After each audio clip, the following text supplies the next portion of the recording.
Ada seseorang muslim beristri, hobi sekali foto-foto diri sendiri, tapi istrinya nggak diajak foto bersama. Ini mulai lagi nih ya. Hobi mengedit foto di laptop. Apa ini? Dan laptopnya penuh dengan foto suami bersama wanita-wanita yang bukan muhrim. Ya. Saya lupa baca Al-Quran. Apa ini? Sudah lupa baca Al-Quran, lupa istri, tidak ditiduri, lupa ibadah, kemudian foto bebe disebar di media sosial seperti WA dan seterusnya lah. Ya. Dikirim ke wanita-wanita yang bukan istrinya agar mereka tertarik dan dikomentari. Ia bangga dengan diri sendiri, selalu berfoto di semua momen, tapi istrinya tidak diajak foto. Bukankah ini dosa besar dan sombong? Bukankah foto haram untuk disebar di media sosial?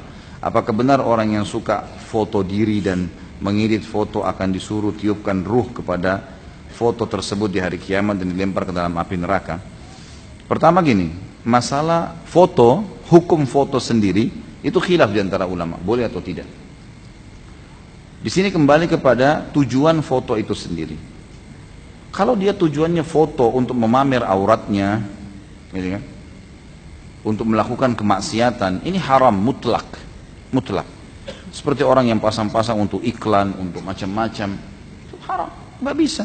Perempuan terbuka auratnya, laki-laki terbuka auratnya, gitu kan.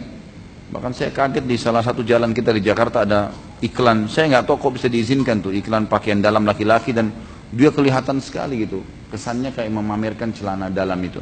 Ini sangat tidak beradab ya gitu menurut saya. Tapi ini hal yang diharamkan intinya dalam agama.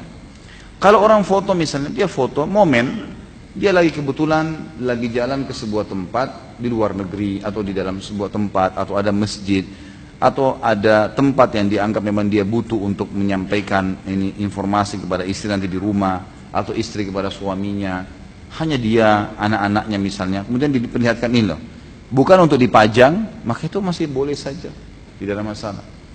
Ini ulama ada yang membolehkannya. Di antaranya Syekh Utsaimin rahimahullah, beliau mengatakan orang foto itu seperti orang lihat dirinya di kaca, sehingga pantulan kaca mengeluarkan persis seperti dia.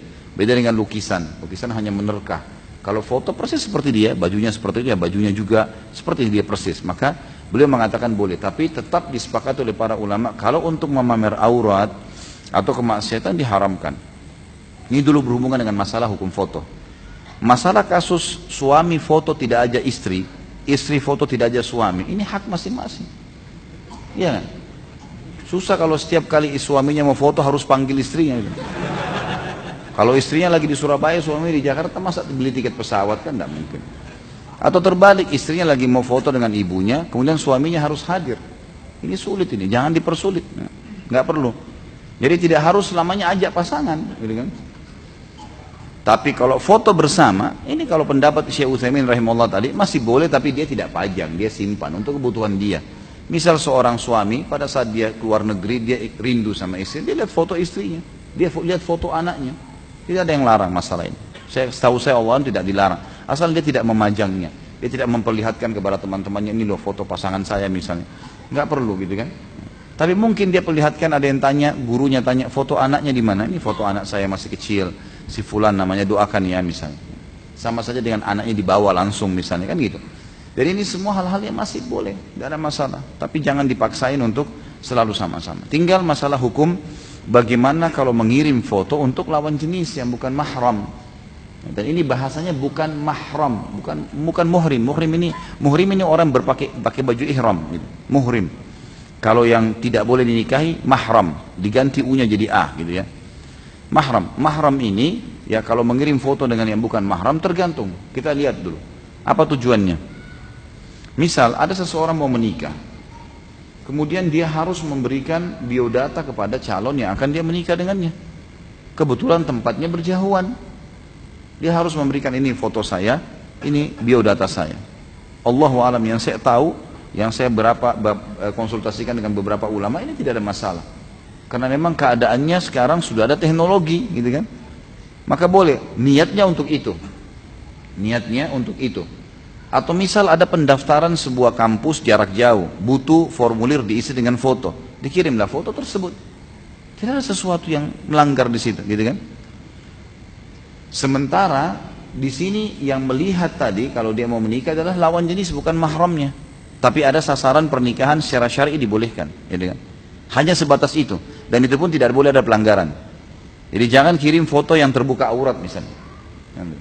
Kalau mau nazar yang sebenarnya, ya lihat nanti yang misalnya dibolehkan dalam pendapat sebagian ulama fikih, kalau orang melihat wanita, maka si wanita boleh kalau nazar dengan ada mahramnya di rumahnya, itu memperlihatkan beberapa helai rambutnya, gitu kan.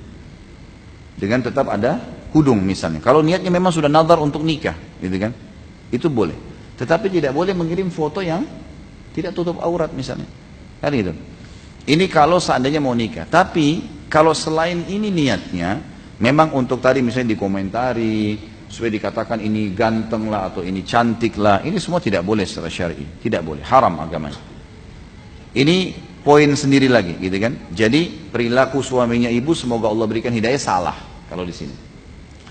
Tinggal pertanyaan selanjutnya lagi adalah masalah bukankah itu sombong dan bangga diri? Masuk dalamnya. Kalau dia pamer-pamer dirinya, masuk dalam bangga diri. Dia kirim foto kepada yang bukan mahram, maka itu juga dosa. Jadi ada dosa yang lain di situ, numpuk antara dosa. Masalah kasus foto nanti orang disuruh beli ruh, itu yang lebih tepatnya patung, lukisan, itu memang ada hadisnya. Ini pendapat Allahu alam, saya pun berpegang pada ini ya. Saya masih berpegang pada pendapat-pendapat diantaranya Syekh Utsaimin rahimahullah yang tidak mengharamkan mutlak foto kecuali dalam keadaan-keadaan tadi yang saya sebutkan. Memang ada ulama yang tidak membolehkan sama sekali gitu. Tapi ini akan kesulitan karena misal kita butuh foto untuk ijazah, untuk akte lahir, untuk paspor. Banyak sekali yang dibutuhkan. Maka berarti pendapat yang lebih bijaksana adalah boleh tapi pada momen-momen yang benar. Kalau tadi hadis yang dimaksud itu dikasih ruh adalah patung jelas dengan lukisan yang sifatnya memang nyawa, ya kan? Dan utuh. Karena ulama mengatakan kalaupun ada orang membuat karikatur dan wajahnya tidak ada, maka itu tidak termasuk gambaran manusia makhluk. Dianggap cuma sekedar gambar biasa.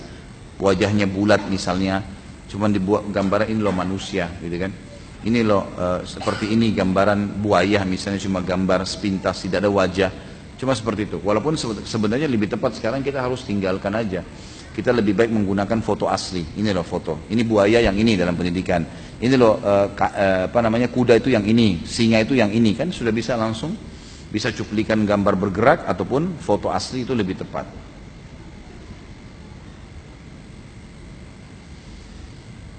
Ini banyak curhatnya ibu-ibu rupanya malam ini. Jika suami suka menonton TV, chatting mesra dengan wanita yang bukan istrinya, bahkan sudah berhubungan intim lewat media sosial, berfoto-foto berdua-duaan dengan wanita yang bukan istrinya, suka memandang wanita yang bukan mahram, bukankah ini dosa besar atau haram? Padahal rajin qiyamul lail dan hadir ke majelis ilmu, sudah dinasihatin istrinya berkali-kali tapi tidak gubris. Apa yang harus dilakukan? Ya kalau dia tidak mau menerima nasihat istrinya pada saat dia salah, ini sombong, nggak boleh. Gimana caranya orang bertahan? Teman-teman sekalian, termasuk hal yang bisa menghilangkan kesombongan adalah berusaha untuk mendengar nasihat dan masukan dari siapapun. Walaupun itu orang, misalnya seorang bos punya bawahan, walaupun itu misalnya istri yang dianggap di bawah naungan suami, walaupun itu anak yang memberikan masukan kepada orang tua, mestinya bisa gitu. Saya mengambil pelajaran besar dari ayah saya, semoga Allah jaga beliau. Jadi beliau tidak pernah menganggap saya sebagai anak khusus, di sini tanda kutip anak yang harus selalu tunduk sama orang tua, yang harus dengar. Bahkan seringkali saya balik telepon ditanya, dimusyawarakan, Khalid menurut kamu seperti ini bagaimana? Dan beliau sangat terbuka, membuka diri untuk menerima masukan-masukan. Saya melihat ini sangat tepat ya. Jadi kalau memang hal-hal itu positif kita terima. Nabi SAW pernah menerima masukan dari Ummu Salamah radhiyallahu anha. Bukan aib menerima masukan dari istri. Apalagi kalau memang kita membutuhkan itu. Tapi istri bukan juga setiap saat selalu mengatur suaminya, gitu kan? Itu juga tidak boleh dalam hukum syariah, harus berimbang, gitu kan? Di antara keduanya. Karena istri itu boleh memberikan masukan-masukan dalam dua keadaan. Pada saat diminta musyawarah oleh suaminya, atau pada saat suaminya sedang salah dia ingatkan. Itu saja. Tapi bukan dia yang mengatur, karena pemimpin yang mengatur, si suami, gitu kan? Lebih tepat seorang muslimah kalau mau disayangi oleh suaminya, Kalau suaminya lagi berbuat sesuatu, gitu kan, dan dia tidak musyawarah, ya sudah, selama tidak melanggar agama biarin aja. Kita nggak apa-apa, kita jalan saja, gitu kan. Tapi kalau sudah melanggar agama kita ingatkan, atau diminta pendapat kita baru sampaikan. Seperti itu kurang lebih. Kalau laki-laki seperti ini tidak mau menerima, ini agak sulit, ini berdosa kepada Allah Subhanahu Wa Taala, tidak boleh. Dan ingat teman-teman sekalian, Tuhan kita satu, Allah Subhanahu Wa Taala. Ini sudah sering saya ulangi. Selemah apapun keadaan seseorang di depan mata kita dan serendah apapun dia di mata kita, mudah-mudahan tidak terjadi gitu kan. Tapi serendah apapun kita melihat seseorang, mungkin karena ekonominya, mungkin karena kekuatan fisiknya, keadaan fisiknya, mungkin karena jabatan dan seterusnya, maka tetap Tuhannya dia ada, Allah yang sama dengan Tuhan kita. Kapan kita menghukum dia dengan zalim atau menyombongkan diri terhadapnya, maka pastikan Allah Azza wa Jalla akan menghukum kita. Saya sudah pernah kasih contoh, jangankan manusia, kucing lewat kita tendang, Allah bisa menghukum kita. Karena Tuhannya kucing itu Allah dan sama dengan Tuhan kita. La ilaha illallah.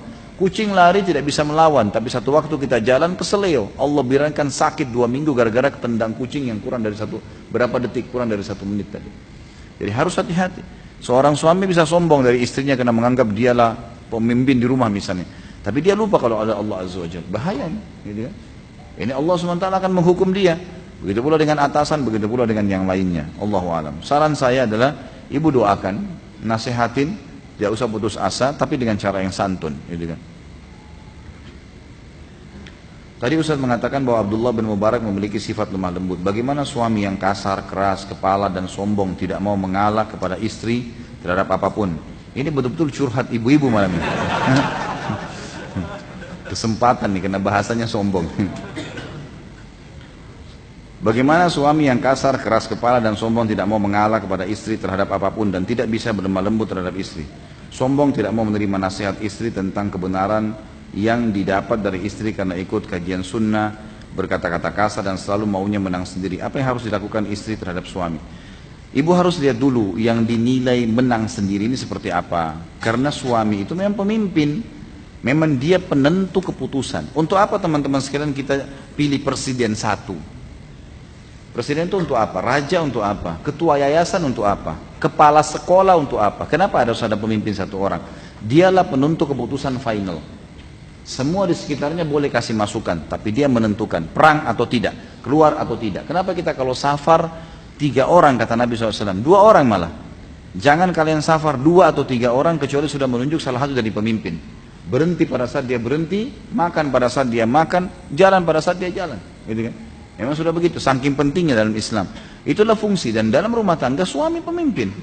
Harus diakui, ibu harus akuin itu tidak bisa. Jadi jangan nanti ibu merasa kecewa dengan suami tidak menerima masukan, itu hak dia. Dia boleh diberikan masukan, masalah dia memilih A atau B, itu keputusan dia. Terserah, yang penting tidak melanggar agama, harusnya begitu. Ibu harus bisa dipimpin, emang begitu, itu yang pertama dulu. Kalau yang dimaksud di sini memang suami keras kepala dalam arti kata, pelanggaran agama, seperti kasus pertanyaan sebelumnya, pelanggaran agama yang dia lakukan dan tidak mau diingatkan, ini lain. Ini dia yang zalim, nggak boleh. Si istri boleh tetap ngomong, boleh tetap mempertahankan kebenaran, tidak ada masalah. Walaupun suaminya merasa jenuh, nggak bisa. Walaupun dia mengatakan nanti kamu durhaka, enggak, ini bukan masalah durhaka, kamu melanggar agama, nggak boleh dibiarkan. Emang begitu, ingkar mungkar, gitu kan? Harusnya begitu. Allahu a'lam. Jadi hampir jawaban saya seperti tadi di awal-awal itu. Kalau memang lihat keadaan dan kondisinya, gitu. Kalau dikatakan suami keras, tidak boleh keras teman-teman. Laki-laki di sini tidak boleh keras, jangan keras. Bukan keras. Tidak boleh keras dengan pasangan, dengan anak, bukan. Tegas boleh. Bedain tadi saya bilang kan. Tegas itu, kamu jangan begini, saya tidak suka. Kamu harus begini, itu tegas. Nabi SAW tegas dengan Aisyah radhiyallahu anha pada saat melihat ada gorden yang ada gambar ya, hewan hidupnya. Lalu Nabi SAW tegas mengingatkan Aisyah, suruh kesannya Nabi SAW memberikan isyarat suruh turunkan itu dengan ketegasan. Tapi tidak marah-marah, tidak dengan teriak-teriak misalnya. Nabi SAW pernah ya, menghajar, memboikot istri-istri beliau sebulan, tidak ajak ngomong, gitu kan? Karena mereka demo untuk meminta dinaikkan nafkah, rame-rame, gitu. Maka Nabi SAW berazam untuk tidak menghajar mereka, tidak mengajak bicara mereka selama sebulan, gitu. Maka ini perilaku Nabi. Tapi Nabi SAW tidak datang untuk marah-marah, menghardik mereka kasar-kasar, enggak, gitu. Ibu-ibu juga harus bedakan mana kasar dan mana tegasnya suami. Kalau suami mengatakan, saya minta kamu jangan keluar, saya minta kamu jaga anak-anak. Itu bukan kasar loh ya, itu tegas. Dia pertegas kemauannya, apa yang dia titahkan, itu wajar. Kasar itu matanya melotot, suka mengancam dengan ini, saya pukul muka kamu. Wah ini, itu kasar itu. Untuk apa? Di sana tuh berangkat ke Israel pukul tuh Yahudi. Nah gitu. Masa istri yang mau dibox gitu. Ya ada ibu-ibu kadang-kadang datang mengeluh sama saya, menyampaikan di pengajian, ditutup bagian wajahnya. Kenapa ibu? Ini memar dipukul sama suaminya. Ini kenapa ini? Mau latihan box gitu. Pergi ke Senayan ya. Bisa belajar di Senayan tuh. Banyak di situ alat-alat olahraga. Jangan istri sama anak jadikan pelampiasan tempat olahraga gitu. Amalan apa yang harus dilakukan agar Allah SWT memberikan anak keturunan kepada kami? Mohon doanya Ustaz agar Allah SWT memberikan keturunan kepada kami. Tentu ikhtiar manusiawi itu seperti misal apa saja dikonsultasikan sama dokter, ada pengobatan nabawiyah, ya. Jangan tambah lagi ini, masih banyak. Jadi ikhtiar duniawi. Kalau sisi spiritualnya, perbanyak istighfar kepada Allah Subhanahu Wa Taala. Karena pernah saya sampaikan kisah Hasan Basri rahimahullah yang dimana datang kepada beliau 3 orang. Yang satu datang karena sudah lama bekerja, sudah lama menikah tidak punya anak, lalu Hasan Basri suruh banyak istighfar, perbanyak istighfar, bukan cuma kerjakan. Yang satu sudah lama kena penyakit tidak pernah sembuh, kemudian sudah berobat sana sini, disuruh perbanyak istighfar. Juga yang satu lagi bekerja tidak pernah kaya-kaya, disuruh perbanyak istighfar. Lalu waktu istrinya Hasan Basri tanya, kenapa hai suamiku kau cuma mengatakan itu? Lalu dia membaca surah Nuh ayat 10 sampai ayat 12 ya. Yang a'udzubillahi minasyaitonir bunyinya, wa qul istaghfiru rabbakum innahu kana ghaffara yursilis samaa'a 'alaikum midrara wa yumdidkum bi amwalin wa banin. Al-ayat. Kata Nuh alaihissalam kepada kaumnya, beristighfarlah kalian kepada Tuhan kalian karena Dia Maha Pengampun. Maka dengan istighfar itu Dia akan melapangkan dari langit ya rezeki yang turun midrar. Midrar